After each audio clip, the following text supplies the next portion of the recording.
All right, Kenman here, and today we have another unboxing that barely fits in camera. What did I get?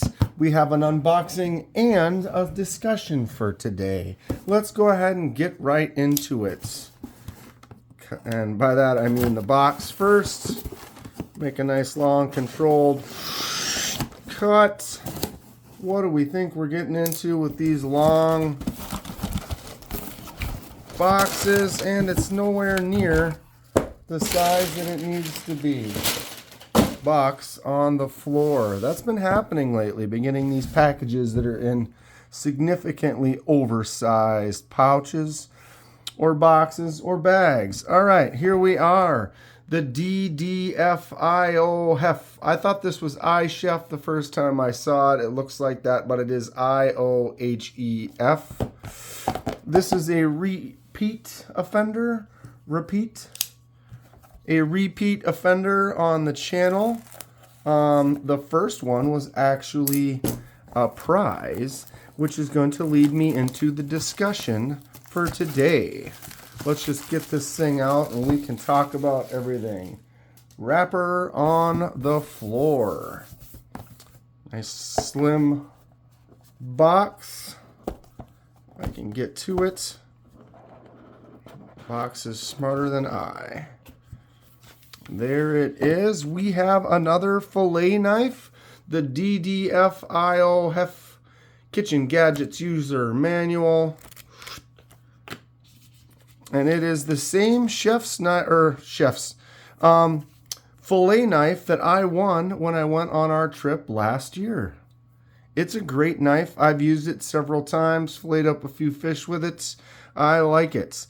Kenman, didn't you just get a fillet knife that you said you were going to give away or use as a prize for your annual fishing trip? Yes, I did. And we looked at the twin to this. Let me get right into it. Most recent video was of this husk knife. The real long, flexible, pretty good looking fillet knife. Long story short, I usually do some research when I'm looking at knives, trying to find a new knife. I did type this knife in and tried to find some videos on it. Didn't really see anything.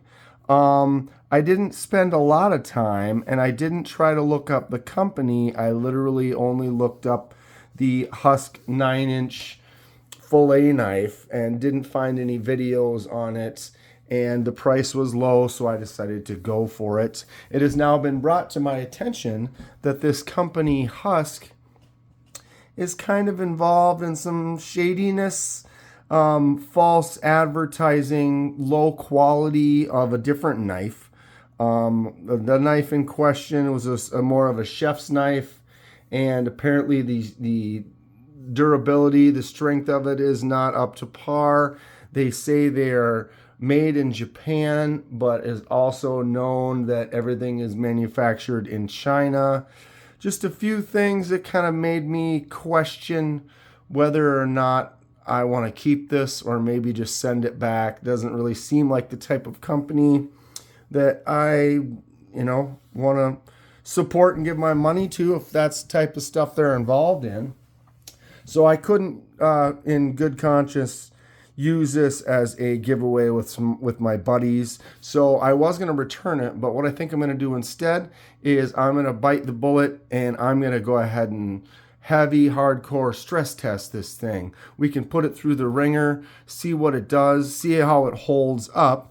And that being in mind, this will be the new prize for, we're going to have a couple competitions. I made a trophy, something like biggest fish, most fish, biggest crappie or something like that. I don't know exactly how we're going to do it, but this is going to be a prize. So I'm going to put this one away. You can see right here is the twin of it. This is the one that I won last year. So we do not need to do anything with that one. That one can stay mint condition and be a prize. And I am now substituting in my identical DDF fillet knife with the 7-inch blade.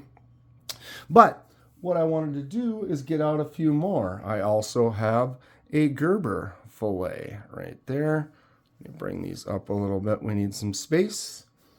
I have an old unknown fillet knife. All it says is stainless Japan right there.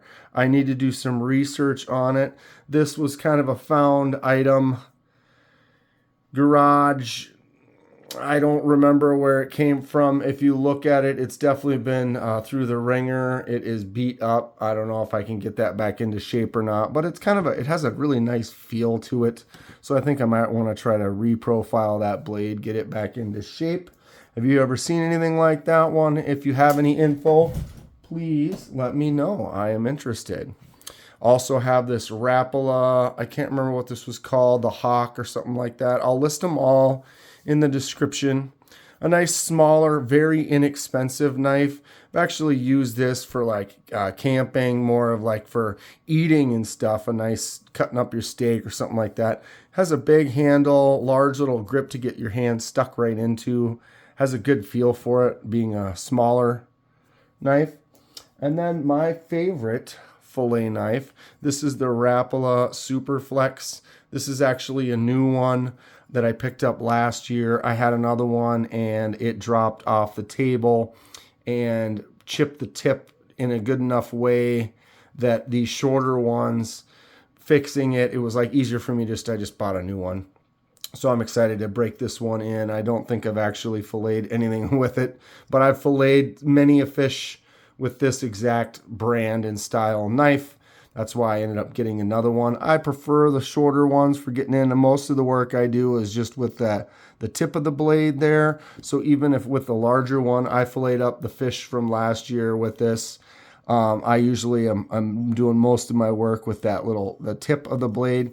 Minnesota, there are some big fish out there, but more often than not, you don't need a really large. I mean, even a fish, I can get in there and I like to slowly work it open, so you don't need it one big slice to get all the way through the fish.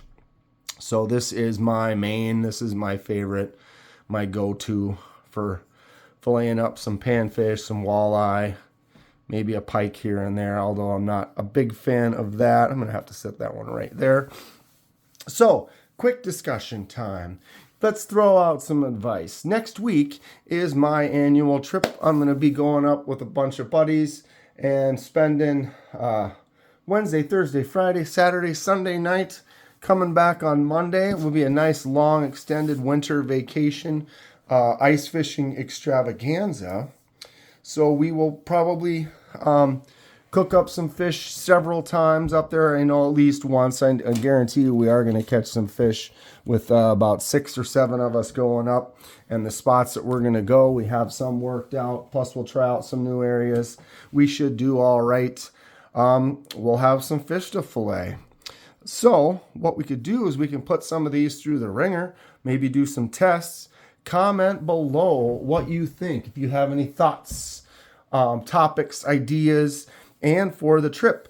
I'm going to be up there the whole time, so I'll do a few live streams. My usual live is Thursday nights at 6 p.m. Central Standard Time. I will still do a live on Thursday night, but it will be on location. I can do several vertical lives or little lives, shorts, some fun stuff while we're out there. Maybe we'll make some, obviously I'll be making some content, but I have some questions, or like advice, looking for interesting thoughts. If anyone has any ideas for the trip, what we can do, have some fun with the lives, making some content, maybe some fillet type things. Does anyone know if I fillet up a fish on YouTube, is that something that can get a strike or ban a video? Or, I guess the demonetization doesn't really bother me all that much. I don't really make money on YouTube. I do it for fun, but I'm interested to know, like, if I'm actually filleting a fish, is that something that gives you like a strike or something that I need to be aware of? If anyone does know any info on that, comment. But we could do some different techniques. We could test all these out, see which ones work, which ones have pros and cons with how much they flex with their handle shape. This Gerber definitely is a wild one. The tip is a little different. I tend to prefer the upsweep, kind of smooth, straight tip. This one is interesting. Haven't really messed around with this too much. Has a nice groove up on the front for the way that you hold it. Although it feels more comfortable like this, and more often than not when I'm doing a fillet, I have my hand up here. Index finger does fit in there, but this one just feels good, feels right. So yeah, next week will be interesting. I still will have content. I'll have videos to post, the daily shorts, pocket checks, live from the lake, live from on the ice. Maybe show some ice fishing or some fun hijinks that we get into over the weekend. I'm excited to go. It's going to be a fun time. If anyone has any thoughts about it, comment below. Stay sharp. We'll see you soon.